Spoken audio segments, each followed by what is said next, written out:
Efesios 5:19 dice: hablando entre vosotros con salmos, con himnos y cánticos espirituales, cantando y alabando al Señor en vuestros corazones, dando siempre gracia por todo a Dios y Padre, en el nombre de nuestro Señor Jesucristo. La palabra del Señor está bendecida. Estaremos predicando bajo el tema la alabanza de los redimidos. La alabanza de los redimidos. Alabanza es dar gracia, honor, honra. Eso es alabar. Exaltar a alguien por las cualidades que tiene, por los atributos que tiene. Y si nos damos cuenta, nosotros los cristianos a menudo hablamos de alabar a Dios, hablamos de exaltarlo, decimos aleluya. Por eso en algunos círculos a nosotros los cristianos dicen los aleluya, porque estamos siempre aleluyando, estamos dando gloria y honra y alabanza. Pero esto solamente lo puede entender el que, como dice la canción, ha visto la bondad de Dios. El que ha visto la bondad de Dios en todo momento, debe salir de su corazón un gracias, Señor, gloria a tu nombre. Tú has sido bueno, tú has sido bondadoso para con nosotros. Entonces, Pablo habla aquí escribiéndole a los Efesios y habla de un mandato y habla de que cantemos salmos y himnos. ¿Y por qué habla del libro de los salmos? Porque los salmos es un libro de canciones y es un libro que exalta a Dios, que exalta lo que Él es. Y podemos ver en el Salmo 9:2 que dice: me alegraré y me regocijaré en ti, cantaré a tu nombre, oh Altísimo. O el Salmo 18:3 que dice que Dios es digno de ser alabado, Él es digno de ser alabado. El Salmo 21:13 dice: alaba a Dios por lo que Él es por su gran poder, engrandécete, oh Jehová, en tu poder cantaré y alabaré tu poderío. Es decir, que los que escribieron los salmos en determinado momento dieron gloria, honra, alabanza a Dios. Y vemos algunos salmos de personas que lo escribieron en un momento de dificultad, en un momento de persecución, en un momento difícil. Entonces, la manera como te podían soportar la persecución o poder enfrentar lo que estaban pasando era alabando a Dios, era glorificando a Dios, era dándole gloria y honra. ¿Por qué? Porque eso le daba fortaleza, eso hacía que su alma, su mente pudiera entender quién es el Dios que ellos le estaban sirviendo. Aunque ellos estaban corriendo, aunque estaban en momentos difíciles, lo único que podían era darle una gloria y honra a Él. ¿Por qué? Porque sabía que su fortaleza venía de Dios. Sabía que solamente Dios podía socorrerlo en ese momento, en esa dificultad. Es decir, que podemos hablar y decir que alabar a Dios hasta terapéutico es. Sirve como terapia para nuestra alma en momentos difíciles. Entonces, ¿qué sucede? Pero no solamente en la tierra se alaba a Dios, también en el cielo se alaba a Dios. Aleluya. Nosotros podemos ver en Isaías, en Isaías 6, cuando él sube al tercer cielo, dice: en el año que murió el rey Usías, vi yo al Señor sentado sobre un trono alto y sublime, y su farda llenaba el templo. Por encima de él había serafines. Cada uno tenía 6 alas, con 2 cubrían sus rostros, con dos cubrían sus pies y con 2 volaban. Y en uno al otro daba voces diciendo: Santo, Santo, Santo, Jehová de los ejércitos, toda la tierra está llena de su gloria. Es decir, que los serafines que pertenecen a la alta creación dan alabanza a Dios. Pero la alabanza que ellos dan es 3 veces diciendo que Él es 3 veces santo. Es 3 veces santo y están dándole a un atributo de Dios que se llama la santidad. Lo están expresando en un grado superlativo. Es la única vez que aparece un atributo de Dios 3 veces. Hay personas que entienden que dice que es santo, santo, santo, exaltando en un grado superlativo la santidad de Dios. Hay otros que dicen que Él dice que 3 veces, que los serafines dicen que Él es 3 veces santo, porque el Padre es santo, el Hijo es santo y el Espíritu Santo es santo también. En sí, ellos están dando alabanza por lo que ellos conocen de Dios, porque están en la presencia de Dios, aunque ellos no pueden ver a Dios porque se tapan el rostro, porque Dios habita en el lugar que Dios está, ellos se tapan el rostro porque hay tanta plenitud, hay tanta santidad, que ellos mismos no ven a Dios, pero ellos tienen que decir que Él es santo, santo, santo. Ahora bien, pero ustedes nunca han visto o han leído en las escrituras un serafín decir que Dios es bueno. ¿Por qué? O nunca ven a un ángel decir que Dios es fiel. Porque los ángeles solamente conocen el atributo de Dios basado en la santidad. Ahora, ¿y por qué un ángel no puede decir que Dios es bueno? Porque un ángel nunca ha estado en una crisis. Un ángel no se enferma. Un ángel nunca ha estado en bancarrota. Un ángel nunca ha perdido un familiar. Un ángel nunca ha pasado por un divorcio. A un ángel no se le muere un hijo, un padre, una madre. A un ángel no le pasa nada de eso. Es porque son seres creados. Es decir, que ellos alaban a Dios basado en lo que conocen de Dios. Entonces, ¿qué sucede?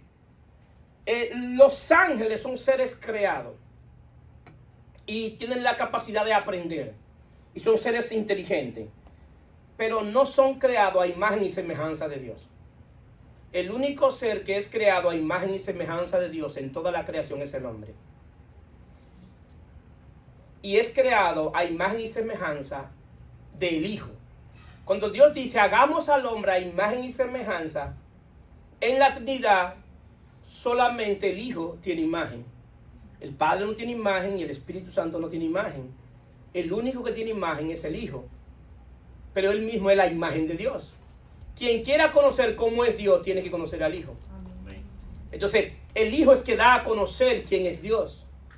Y esa es la gran disyuntiva en la creación cuando se hace la nueva creación, que en Hebreo capítulo 1:6, Dios cuando hace la primera creación se le revela, y se le revela como un Dios trino. Y cuando Él hace la primera creación, Él le dice a toda la creación que adoren al Hijo, adórenlo a Él. ¿Por qué? Porque el Padre solamente acepta adoración y alabanza por medio del Hijo. Por medio del Hijo es lo único que le acepta adoración y alabanza. Es decir, que el Hijo es quien nos ayuda y nos enseña a adorar y alabar a Dios. El Salmo 150 habla de un mandato bíblico. Salmo 150 dice, todo lo que respire alabe a Jehová, aleluya. Lo que Él está diciendo, todo lo que tenga vida, alabe a Jehová. Porque a Jehová es ahora que podemos alabarlo porque tenemos vida. Es decir, que nosotros podemos alabar a Jehová es por medio de la vida de su propio Hijo. Es por medio de su propia vida. Entonces nos está mandando un mandato de que lo alabemos. Ahora bien, los que han sido redimidos tienen la capacidad de alabarlo. Y esa capacidad no nace de ellos mismos. Nacen porque han recibido vida y vida en abundancia. ¿Cuántos lo creen? Amén. Jesús dijo, yo he venido para que tengan vida y vida en abundancia. Y parte de la abundancia que tenemos es que podemos alabarlo. Porque hay quienes quisieran alabarlo, pero no pueden. Hay quienes quisieran decir un gloria a Dios, aleluya, pero no les salen del corazón. Pero bendito sea Cristo que nos ha ayudado a que podamos alabarlo porque nos ha dado vida y vida en abundancia. Entonces, los redimidos son aquellos que eran esclavos del pecado y han sido comprados por otro amo. Es decir, que hemos sido comprados por Jesucristo. Es decir, que Él tiene derecho legal sobre nosotros. Cuando un amo o un señor compraba a un esclavo, tenía derecho legal sobre ese esclavo. Entonces, al tener derecho legal sobre ese esclavo, él podía hacer lo que él quisiera con ese esclavo. El asunto que la moneda que Jesús utilizó para comprarnos fue su sangre.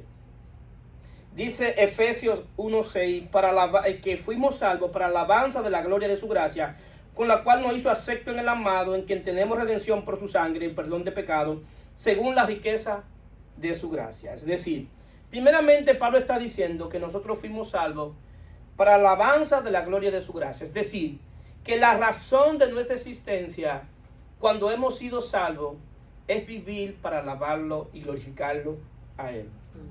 Todos los días de nuestra vida. Pero también dice que fuimos aceptados en el amado. Que fuimos aceptados en Cristo. Nosotros fuimos aceptados en Cristo por la obra de Él.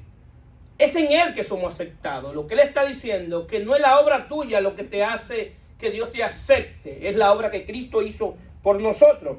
Entonces tenemos redención. Fuimos comprados. La redención significa comprar. Fuimos comprados por la sangre.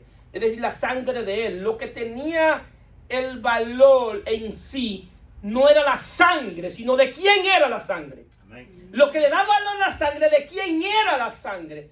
Era del Hijo de Dios, esa sangre. Amén. Y el asunto es que Jesús no te compró con una pinta de sangre, ni con 2 pintas de sangre, ni con 3 pintas de sangre. Él te compró con toda la sangre que Él tenía. ¿Por qué? Porque Él tenía que vertir toda su sangre hasta que muriera. Hasta que muriera Él tenía que vertir la sangre. Es decir, que si tú no sabías cuál era tu valor para Dios, tienes que saber que tú fuiste comprado muy caro.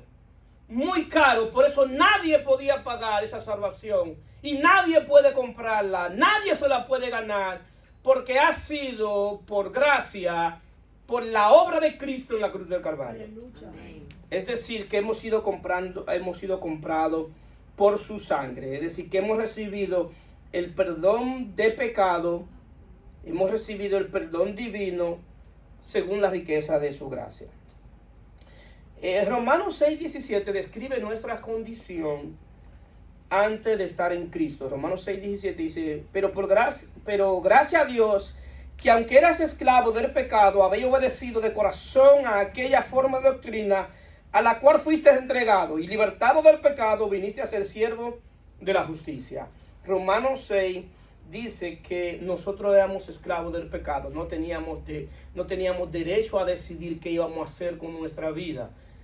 Pablo dice que él quería hacer el bien, pero no podía hacer el bien, porque el bien que quería hacer no podía hacerlo, y hacía el mal que no quería, porque él se dio cuenta que el pecado moraba en él, que no había manera de salir de esa condición espiritual. Y por eso en Romanos 7 al final, Pablo, aunque no lo dice el texto, pero creo que Pablo quizá cuando estaba escribiendo levantó los brazos y dijo, pero gracias doy a Jesucristo, porque él sabía que Jesucristo era que lo había libertado, que era el poder de Dios que había libertado a Pablo del poder del pecado.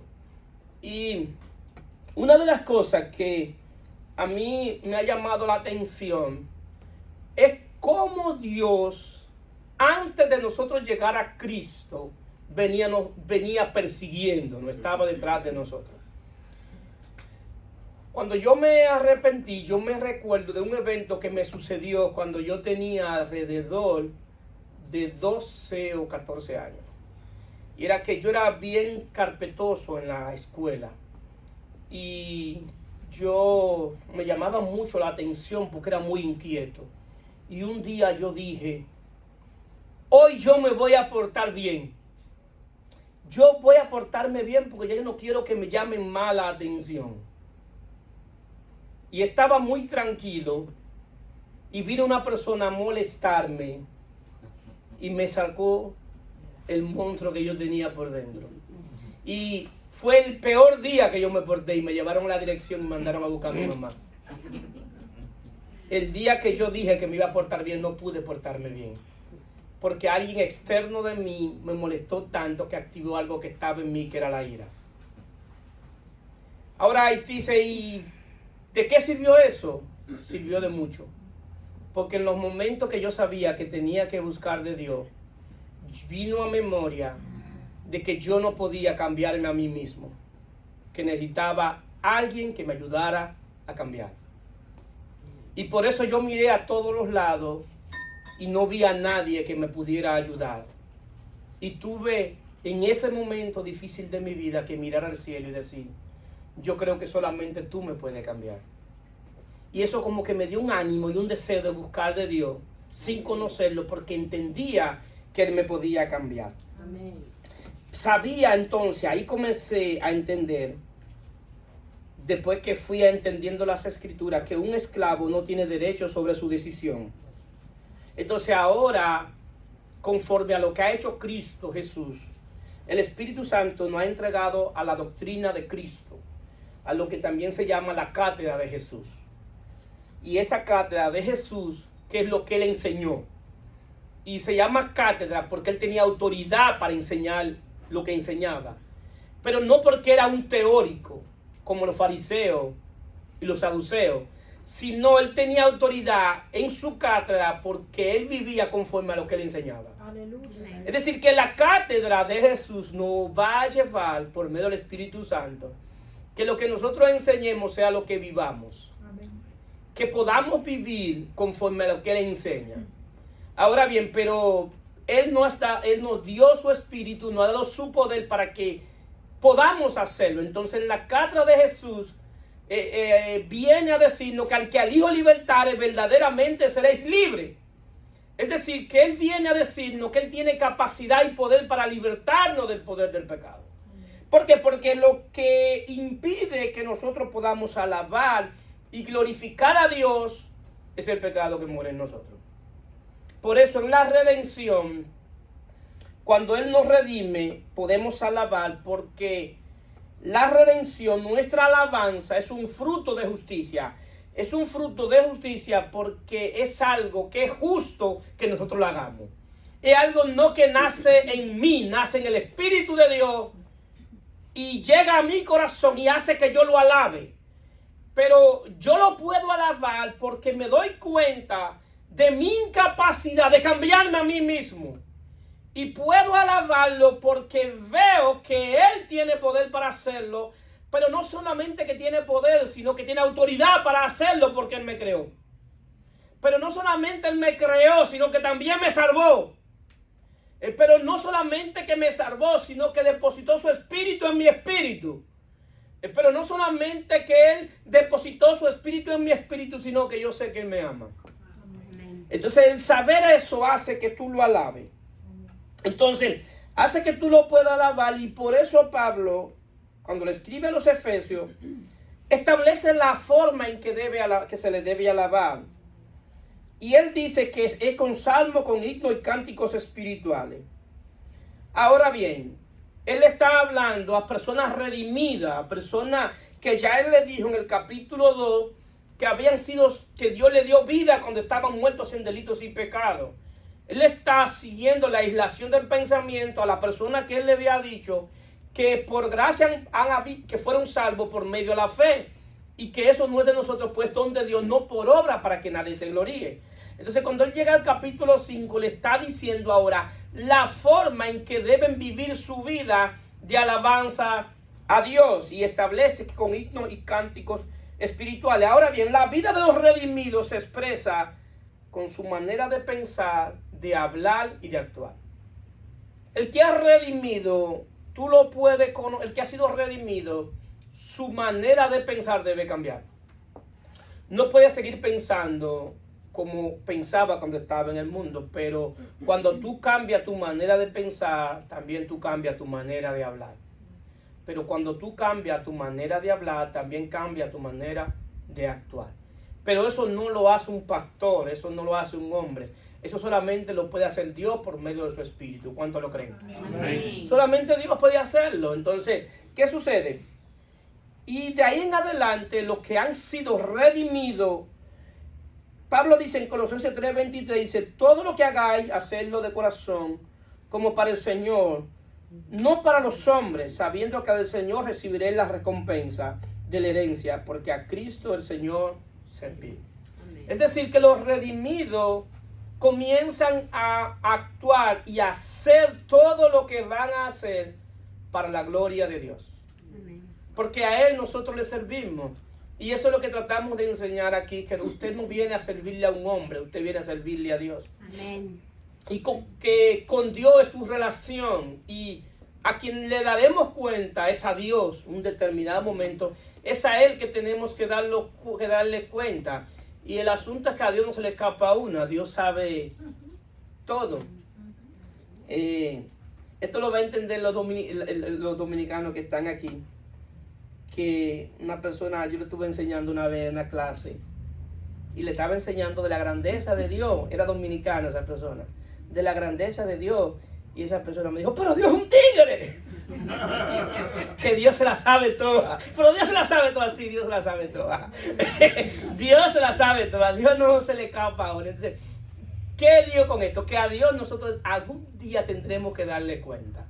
Entonces, lo mejor es que nosotros comencemos a entender y a saber de Dios. Entonces, le podemos servir a Cristo porque somos comprados por Él. Por eso podemos servirle. Ahora, el asunto es que Cristo nos compró para dejarnos libres. Cristo cuando nos compra, no nos compra inmediatamente para ponernos al servicio de Él. Cristo nos compra para dejarnos libres, para darnos libertad.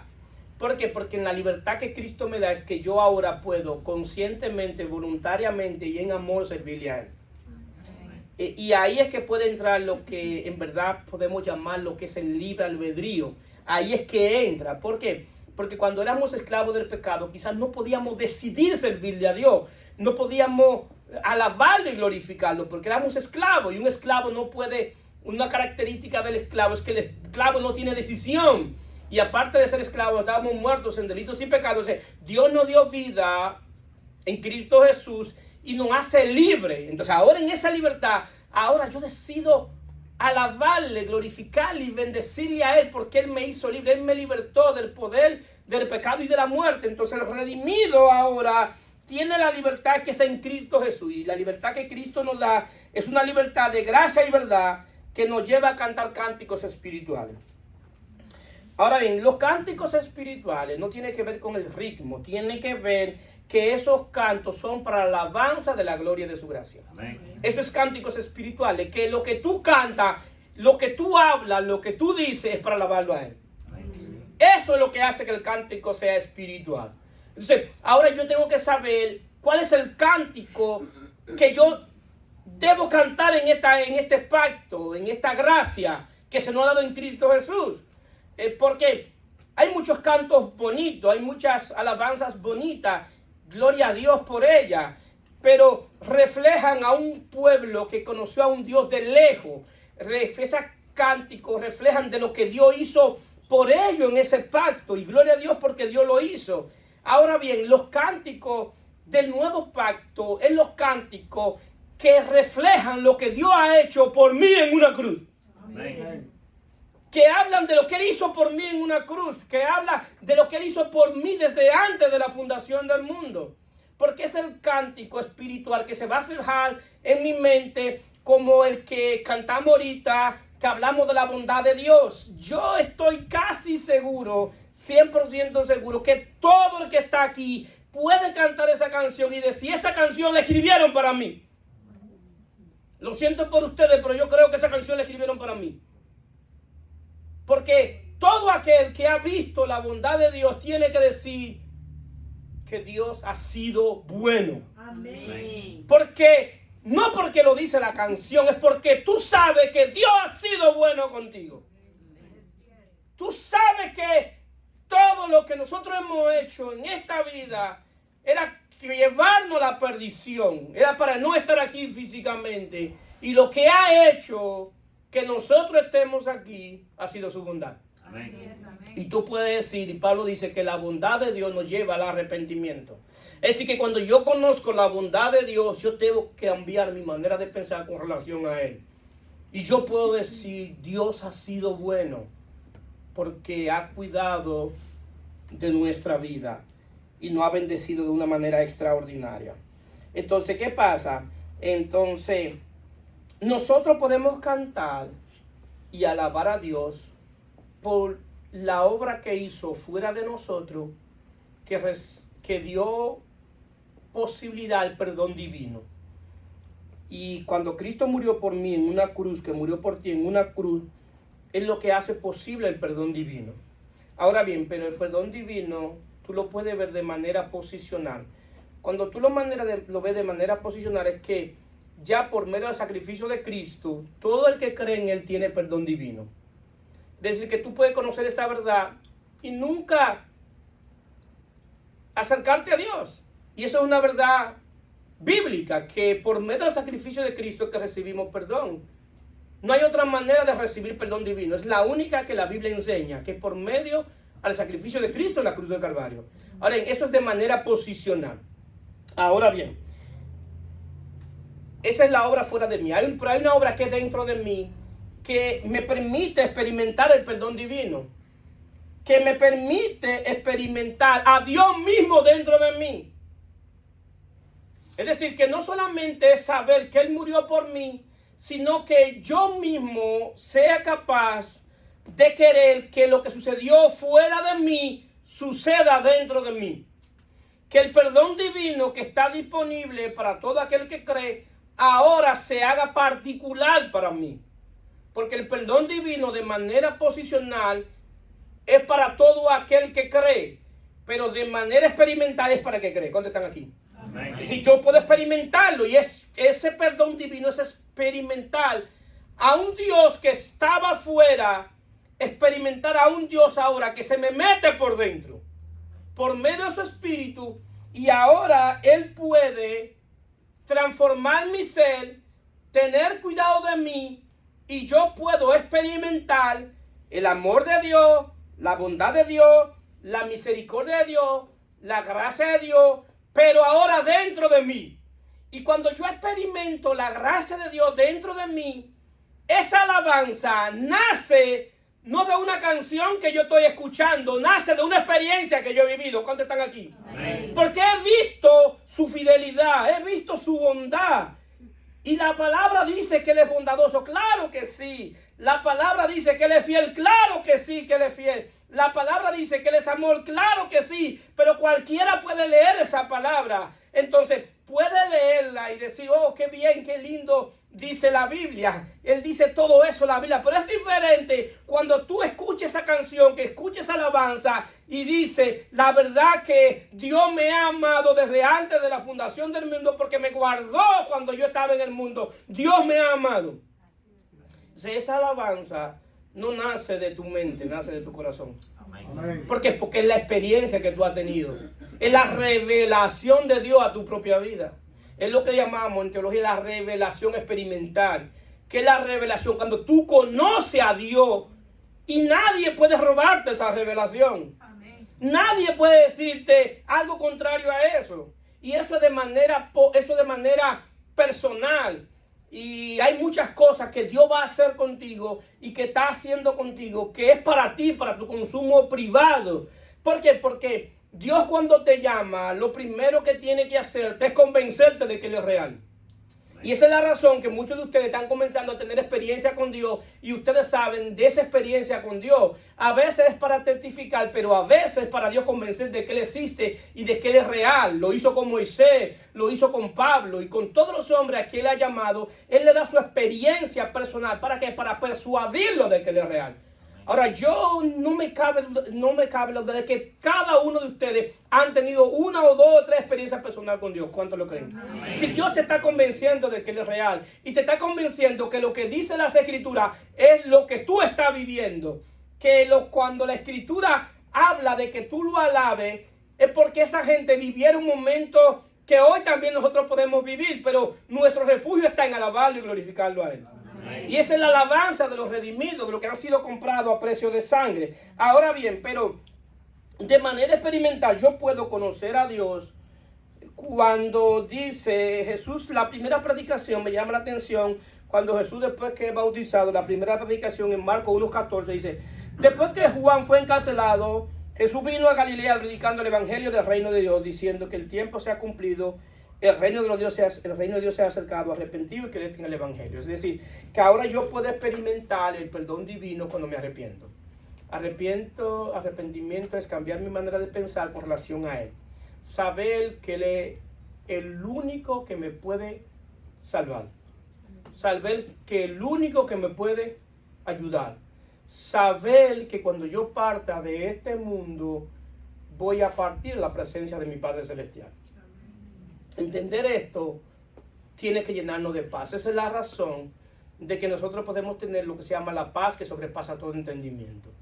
Y la paz que sobrepasa todo entendimiento es producto de que tu alma sabe que sus pecados le han sido perdonados.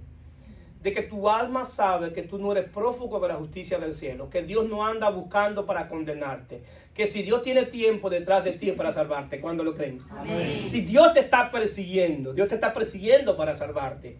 Y el asunto es que hay algo en Dios que cuando Dios quiere salvar a alguien, yo puedo hablar del libre albedrío, pero también puedo hablar de la soberanía de Dios. Y eso no está en discusión. La soberanía de Dios no se puede poner en discusión. Es decir, Dios tiene poder para salvar a quien Él quiere salvar. Y tiene poder para correr más que tú. Si tú te crees que tú corres, Dios corre más que tú. Así que por más que tú corres, Dios te va a alcanzar. Por más que tú quieras escaparte, Dios te va a alcanzar. ¿Por qué? Porque si Él le place en su soberanía de salvarte, Él va a orquestar todo lo que tenga que orquestar para salvarte. Todo lo que Él tenga que hacer, lo va a hacer para salvarte. Gloria a Dios. La crisis que tú estás viviendo es fácilmente Dios está permitiendo para que tú sepas que el único que te puede ayudar es Él. Que solamente en Él tú puedes encontrar refugio. Que solamente en Él tú puedes encontrar paz. Que solamente en Él tú puedes encontrar gozo. Solamente en Él. Entonces, te aconsejo en el día de hoy que te acerque a Dios para que también sea uno de los redimidos. Porque los redimidos dan gracias a Dios desde su corazón. Amén. El que ha sido redimido da gracias a Dios desde su corazón.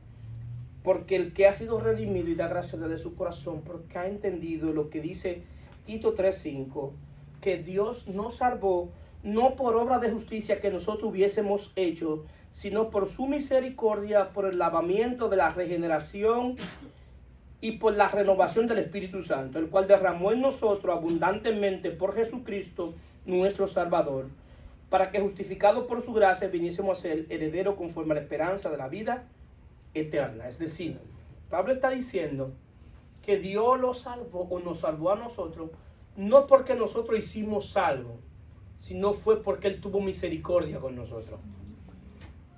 Y Él tuvo misericordia con nosotros, y entonces cuando nos salvó, la forma que lo hizo fue derramando su espíritu en vuestros corazones.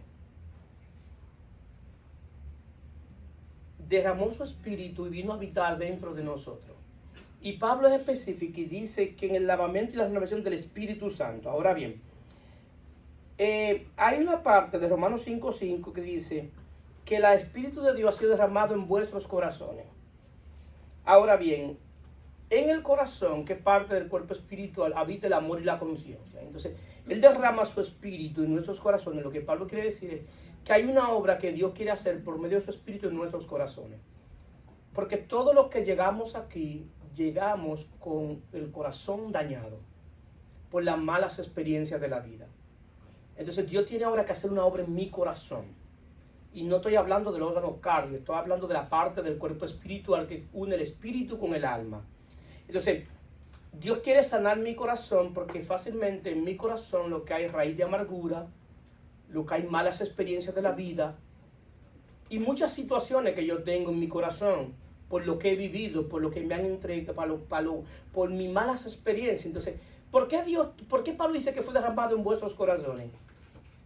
¿Por qué? Porque ahora Dios quiere habitar dentro de mí, en mi corazón, porque el corazón es como un basement, es como un depósito que los que tienen basement que no lo tienen ocupado, saben que los basement que no tienen ocupado están llenos de todo lo coroto que usted no quiere.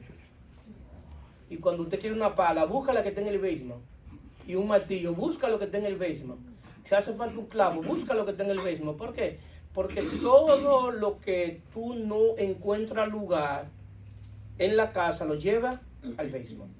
El asunto es que ese basement se va llenando, se va llenando, se va llenando, hasta un punto que lo que está en el basement comienza a salir hacia afuera. Bueno, en el mundo, en las cosas espirituales también es así. A veces hay gente que están amargados y tú ves que están amargados y tú ves la cara que está amargada. No es la cara que está amargada, es su corazón que está amargado y se está reflejando en la cara. ¿Cuántos me están entendiendo? Amén. Entonces, lo que tiene en el corazón comienza a salir y le dicen, pero ¿por qué esa persona siempre está amargada? ¿Por qué siempre la veo con la cara entruñada? No es la cara que está entruñada, es su corazón que está entruñado. Entonces, Dios tiene que sanar mi corazón para que yo verdaderamente pueda decir, como redimido por la sangre del Cordero, poder decir que Dios ha cambiado mi lamento en baile. Es porque hasta que mi corazón no sea sano, tú puedes cantarlo, pero vivirlo es muy diferente. Y es más fácil decirlo que vivirlo. ¿Cuántos están aquí? Si tú puedes cantarlo y si Dios ha cambiado mi lamento en baile y glorificarlo, pero fácilmente desde que sales de aquí, saliste de estas 4 paredes y allá afuera, vuelve nuevamente a tener esa amargura. ¿Qué le está diciendo? Que tu corazón no ha sido sanado. Que tú no tienes libertad para glorificar y alabar a Dios. Entonces por eso el salmista decía, saca mi alma de la cárcel para que te pueda alabar. Porque el problema más grande no es que no creyentes no alaben a Dios, es natural que no lo alaben. El problema más grande es que creyentes no sean capaces de alabar a Dios y glorificar su nombre. ¿Por qué? Porque es la evidencia de que su alma todavía está en una cárcel.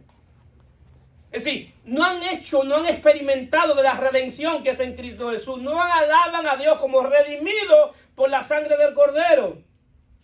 Y si Juan el Bautista en el pacto de la ley pudo ver en Jesús el Cordero de Dios que quita el pecado del mundo, ¿cuánto más tú puedes verlo? Porque ya Él murió y resucitó y ha enviado su espíritu a tu espíritu.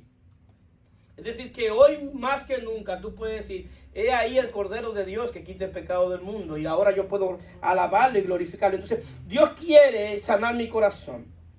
Ahora bien, como dije que en el corazón habita el amor y la conciencia, entonces la conciencia es conciencia, es el conocimiento de Dios. Es decir, yo puedo conocer a Dios desde dentro de mi ser. ¿Por qué? Porque Dios es espíritu. Pablo dice, si a Cristo conociste según la carne, ya no lo conocemos así. ¿Por qué? Porque ahora Él es espíritu vivificante. Entonces ahora yo puedo conocerlo espiritualmente porque Dios es un espíritu. Y eso es lo que Jesús le dijo a la mujer samaritana.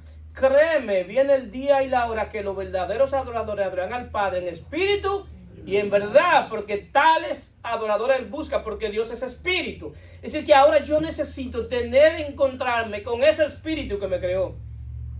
Mi espíritu debe encontrarse con Dios. ¿Por qué? Porque ese fue Dios que me creó. Entonces ahora yo puedo conocerlo dentro de mí. Yo puedo hablarle a Él y tener una relación con Él personal. Ahora Él puede dirigirme. Ahora Él puede santificarme. Ahora Él puede liberarme. Ahora Él puede sentir que yo tengo gozo. Que yo tengo gozo. Ayer en el testimonio decía la hermana Irena, dice algo, que cuando ella no conocía a Dios, estaba vacía, pero dice ahora que ahora ella se siente que está llena, que se siente con gozo, porque Cristo es la plenitud de aquel que lo llena todo y en todo. Amén, gloria a Dios. Él es el único que te puede llenar, Él es el único, solamente Jesucristo puede llenar ese espacio vacío que el hombre tiene. Amén. Solamente Él. Amén, así es. Ese espacio vacío, todos los que estamos aquí, anduvimos en el mundo buscando llenar ese espacio vacío y no pudimos llenarlo. Hay quienes lo quieren llenar con el dinero, otros con la fama, con la riqueza, con los placeres de este mundo. Hay otros que quieren llenar ese vacío viajando por diferentes lugares y se pone en Facebook, estoy en Grecia, miren cómo estoy en Grecia, estoy en Dubái, miren cómo estoy en Dubái, estoy en Nueva York, miren cómo estoy en Nueva York, pero cuando apagan esa cámara, la misma tristeza vuelve a su rostro. Así es. Porque lo que te da felicidad, lo que te da gozo, no son esos edificios, no son esos aviones, no son esos paisajes, esos placeres. Lo único que puede darle gozo al hombre es la presencia de Dios en su corazón. Amén. Lo único. Amén. Es lo único. Tú lo creas o no lo creas, es lo único. Y créeme que nunca te he mentido. Créeme que es lo único que puede llenar tu corazón. Entonces, ¿qué pasa? Ahora Dios quiere sanar nuestra conciencia, porque como en el corazón habita el amor y la conciencia, Él es el conocimiento dentro de Dios. La conciencia tiene una facultad que es como una alarma. y todos nacemos con la conciencia. Ahora bien, si se dan cuenta, la conciencia se va deteriorando hasta que se llega a cauterizar. Al Capone, la primera vez que mató a un hombre, no pudo dormir esa noche. La segunda vez que mató a otro hombre, se fue a un bar a tomarse una copa de whisky. Cuando siguió matando, Al Capone era capaz de matar a una persona e irse a jugar una mano de póker. ¿Por qué digo una mano de póker? Porque el que juega póker tiene que tener mucha concentración en lo que él está haciendo. Es decir, que para él matar le era como comer. ¿Por qué? Porque la conciencia se cauterizó y dejó de hacer la función que hace, que es como el despertar, es como una alarma que te dice, tú estás haciendo cosas mal, eso está mal. Y te da como esa alarma, y eso Dios la dejó ahí, la conciencia. Pero la conciencia se cauteriza, es decir, que pierde la capacidad de funcionar como la alarma de Dios en nuestros corazones para avisarnos cuando la cosa está mal. Ahora bien, pero bendito sea Dios en Cristo, por lo que dice Hebreos 9:13. Porque si la sangre de los toros y de los machos cabríos y la ceniza de los becerros rociada a los inmundos, santificada por la purificación de la carne, cuánto más la sangre de Cristo, el cual mediante el Espíritu Eterno se ofreció a sí mismo, sin mancha a Dios, limpiará vuestra conciencia de obras muertas para servir al Dios vivo. Es decir, que la fe en Jesucristo te ayuda, cuando tú reconoces a Cristo, te ayuda a limpiar tu conciencia, a que tu conciencia vuelva a tener la facultad para lo cual fue creada. Que tu conciencia comience a ser limpiada y tú comienzas a tener una conciencia de gratitud a Cristo por la obra que hizo. Y tú comienzas desde tu corazón a darle gloria a Dios por lo que hizo y por lo que está haciendo en ti. Y puedes alabarlo verdaderamente como un redimido, como alguien que ha sido comprado. Porque te perdonó, pero también limpió tu conciencia. Te perdonó, pero también está haciendo una obra extraordinaria en nosotros. Es una obra que no tiene precio, es una obra que yo no puedo pagar. Es una obra que tú sabes, porque sabes la diferencia de tu vida sin Cristo y la diferencia en Cristo. Tú sabes dónde estábamos antes y dónde estamos hoy. Y no tiene que ver con cosas materiales, tiene que ver que tú sabes que lo tiene a Él. Que tú sabes que tú tienes a Dios morando en ti. Porque el Evangelio se trata de tenerlo a Él. De eso se trata. Y el que lo tiene a Él lo tiene todo. Todo lo tiene. Y te va a dar cuenta, ahí es verdaderamente que tú te das cuenta lo que decía Salomón, que todo es vanidad, todo es vanidad, todo es pasajero, que lo único que es eterno es Dios, lo único que es eterno es tu salvación. Y verdaderamente tú vas a ver y vas a entender que toda tu vida tú le vas a dar alabanza y adoración como un redimido. Los ángeles, cuando estemos adorando, van a tener que aprender cómo adora un redimido, cómo adora a un salvado, cómo adora a alguien que ha sido salvo por el amor de Dios, por su gracia, por su misericordia, su bondad para con nosotros en Cristo Jesús. Bendito sea su nombre. Amén. Entonces la adoración de los redimidos tiene esa diferencia de que tiene un toque espiritual, pero no solamente espiritual, también tiene un toque emocional. La alabanza de los redimidos ayudan a sanar tus emociones. El que alaba como un redimido sana sus emociones. Si tú naciste desde el vientre de tu madre con un rechazo de que no te aman, de que no te amaron, de que te maltrataron, tú no alabas con esa experiencia de tu vida. Tú alabas con la experiencia de saber que Dios te amó desde antes de la fundación del mundo. Amén. Por eso la alabanza de los redimidos alaban basado a la experiencia que han tenido con Dios. Y amén, pueden glorificarlo y alabarlo y decirle, todo lo que me pasó humanamente es minúsculo para lo que me está pasando con mi experiencia con el Dios que yo le sirvo. Porque ahora yo puedo alabarle, bendecirlo y glorificar su nombre por lo que Él ha hecho en mí, por la obra que Él ha hecho en mí. Yo creo que si nos ponen a adorar, a alabar a Dios delante de los ángeles, obligatoriamente ellos tendrán que sentarnos a escuchar nuestras alabanzas. Van a tener que sentarse a escuchar nuestra alabanza y decir, pero ¿por qué ellos alaban así? ¿Por qué? ¿Por qué? Y le podríamos decir, porque nosotros hemos conocido a Dios en plenitud. Aleluya. Hemos conocido a un Dios que salva, a un Dios que liberta, a un Dios que perdona, a un Dios que es amor, a un Dios que tiene misericordia, a un Dios que es 3 veces santo, a un Dios que es fiel, a un Dios que ha tenido cuidado de nosotros. Y por eso podemos alabarlo. ¿Por qué?